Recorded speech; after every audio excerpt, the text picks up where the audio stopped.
Hey y'all, welcome back to this week's episode of AMA Friday with Amy Miller, recruiting in yoga pants. All right, so this week we are talking about the difference, and yes, I do think there's a difference between your LinkedIn profile and your resume. These are completely different bits of real estate, in my opinion. I look at them through different lenses, and I also use my own in different ways. So I too have a LinkedIn profile. I too have a resume and have needed to use that resume to get interviews. That's the purpose of the resume, right? So we'll talk more about that. A lot of folks are starting to kind of drive discussions and maybe even starting to think that LinkedIn is killing the resume. You don't need a resume anymore. Resumes are dead. We have LinkedIn profiles now or whatever. And so no more resumes.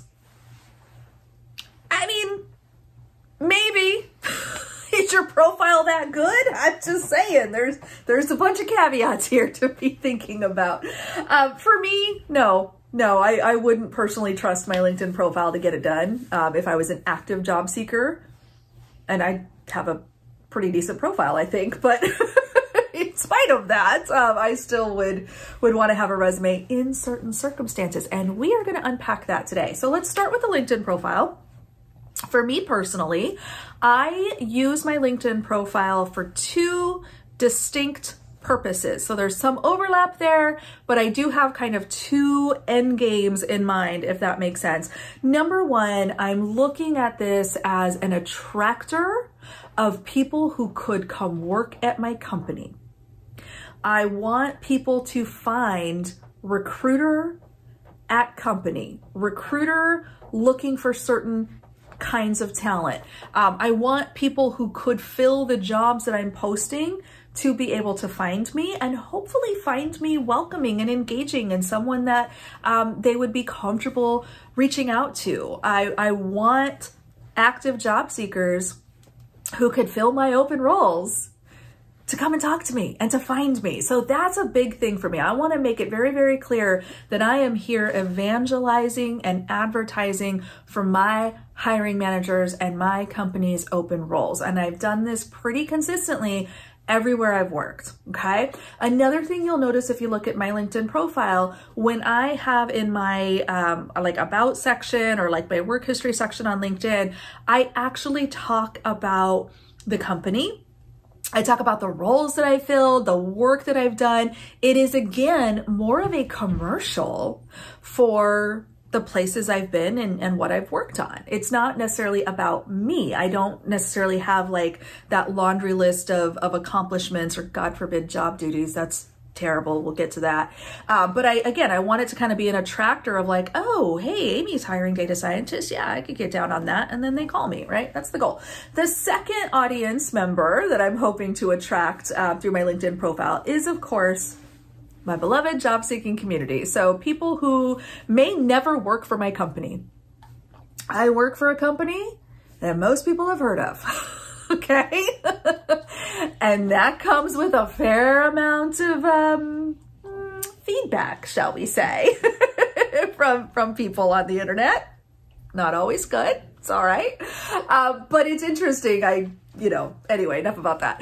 But I do want job seekers or people who are struggling with their job search or people who are looking for guidance when it comes to all things recruiting to also be able to find me. So I post a lot of my personal content, links to my blogs, the videos, of course, every week I share the latest video in a LinkedIn post. And so that's my idea of LinkedIn, and more importantly, my personal LinkedIn profile. I want to attract the right kind of people, which again, for me, is going to be people who could do jobs that I'm trying to fill, as well as the larger just job seeking community that might benefit. Oh my gosh, stop it, you guys. Got all the dogs in here now. But people who could benefit from, the work that I do and the content that I share, things like that. I also just kind of use it to make connections with other like-minded people. I've met lots of great recruiters through LinkedIn, my career coaches and my resume writers that I recommend. I've all met through social media, so LinkedIn or Twitter or what have you. You can check out that list if you're interested. It's over on the website, recruitinginyogapants.com, coaches and resume writers. So people I highly, highly, highly recommend engaging with if you're looking for that next level of professional help that I can't provide you. And so that's LinkedIn for me. So how is this different from a resume? For me, it is different because the resume is where I'm going to prove to you that I am a fit for a specific role and hopefully earn an interview. Now, a lot of people are going to kind of immediately go, well, okay, but Amy, your goal on LinkedIn is different. If I'm a job seeker, my profile is going to look like my resume. But does it? And let's be honest with ourselves. Let's be honest with ourselves on this, okay? Because I've seen some of your profiles.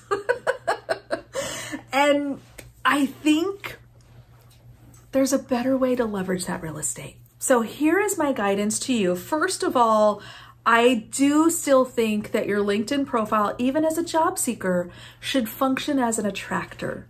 You are wanting to attract recruiters and hiring managers and potential colleagues who would want to talk to you about roles in their company, right? So you're going to use your profile a little bit differently. You are going to actually use that about me real estate and that, work history real estate to talk about your accomplishments and set up a lot of the things that are probably also going to be on your resume. And I think that's fine. If you're willing to put in that effort and you're willing to go deep into those specific accomplishments and the context that matters and is what recruiters and hiring managers are looking for, then by all means, use your LinkedIn profile for that. But let me tell you something. Do you know who owns your LinkedIn profile? Not you. LinkedIn owns your LinkedIn profile. Now, if you end up in LinkedIn jail or you lose access to your account or something goes awry and you cannot access your network anymore or your profile, now what? So I'll just say this. If you are one of those that wants to die on the hill of I don't need a resume, download your shit. Okay, at least do that much for me. At least make yourself a copy or a Word doc or something so you're not losing it. Like, I've got my resume saved in like 6 different places. I've got it on my OneDrive. I've got it in my email. I've got it on a flash drive. I mean, I don't want to lose it. So that's just one little aside you might want to think about. Here's the other reason I don't love the profile as a resume. I personally update my resume for every new job. If I'm actively on the market and I'm applying to multiple positions, I'm going to make sure to go and make those little tweaks. And they're not excessive. I'm not spending hours doing this.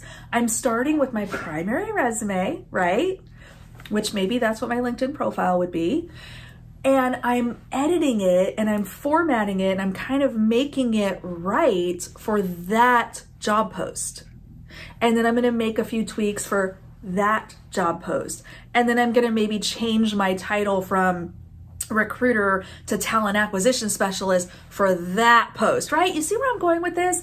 I'm a big fan of modifying the resume and just kind of making those little subtle adjustments so that I'm speaking the language of the recipient. If they're using certain terminology, I'm going to use it too. If they're calling me a certain title, I'm going to use that title in my summary. So I've talked about all of this on the various resume videos. So check out the All About Resumes playlist if that's something you're curious about. But going back to the bigger idea here, the LinkedIn profile is amazing for being found. It's amazing for, being that landing page where a recruiter can type in some keywords or a hiring manager can look at folks from certain companies or whatever and find you. So yes to skills, yes to certain industry buzzwords that matter in your line of work, yes to a fully baked, work history that gives me a good idea of your accomplishments and what you're capable of doing. Yes to all of that, but is it a resume? I'm not so sure. I look at it as the commercial that gets me in the door. And now that I'm kind of like in the door, now I gotta like pick the lock. And I'm using the resume to pick the lock to get the interview. And hopefully, hi Abby girl, hopefully that turns into a job offer. So for me, those are the big differences. You know, obviously a lot to unpack in only 10 minutes, but hopefully it gave you some things to think about. If you are looking at your LinkedIn profile and just wondering, okay, maybe it's not great, maybe there's more I can do here, let me know. Let's talk about this down below in the comments. I'll do my best if you want me to take a quick peek and give you a recruiter's point of view on your profile. I'm happy to do that, but I will also encourage you, if you're looking for a more comprehensive rewrite, or you want to get like an actual consultant to partner with you on your profile, check out the coaches and resume writers page on my blog, recruitinginyogapants.com. There's some great folks there that are worth every penny. So if that's something you want to invest in, by all means do it. But choose wisely, my friends. All right. Some great people out there that can help you for a fee. And, you know, as far as me, I'll take a peek if I can and give you my recruiter 2 cents. So, all right, y'all, hope that was valuable for you. Love to hear what you think about LinkedIn profiles versus resumes. If you have a particular inclination towards either one, let me know down below and we will see you next week.